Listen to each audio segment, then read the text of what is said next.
Time ఉంది 2025. So firstly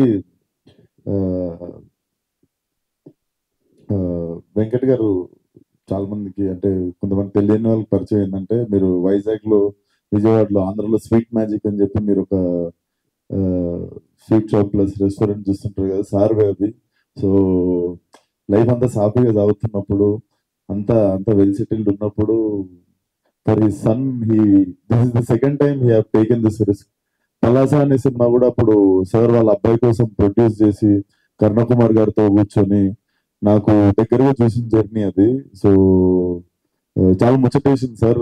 ఇతను వచ్చి ట్రైలర్ లాంచ్ చేయమని అడిగి మా ఫాదరే డైరెక్ట్ చేశాడు అనగానే so I also come from same like similar kind of home కదా. నాకు తెలిసి మా నాన్న ఎంత ముచ్చట పడుతుంటాడో ప్రొడ్యూస్ చేసినప్పుడు కానీ నాతో ఉన్నప్పుడు. So when he told you directed the film నాకు చాలా బాగా అనిపించింది. అండ్ రక్షిత్ ఒక మాట అన్నాడు, ఇది మా లాస్ట్ ప్రయత్నము. సో ఇది రక్షిత్ ఇక్కడ లాస్ట్ ప్రయత్నం అని మనం అనుకోవద్దు. ఇక్కడ ఓన్లీ వన్ మోర్ టైం ఉంటుంది, లాస్ట్ టైం అన్నది ఉండదు. So never say it's last attempt or anything. కొన్నిసార్లు మనం ఊపి వదిలిసినప్పుడే సడన్ గా ఏదో జరుగుతుంది. So it's never lost attempt, it's always one more time. So cinema Palasa కంటే పెద్ద హిట్ కావాలని కోరుకుంటున్నాను, ఎస్పెషల్లీ వెంకట్ గారి కోసము. And definitely trailer looks promising sir. ఏదో అమెచ్యూర్ అంటే సినిమా గురించి అవగాహన లేకుండా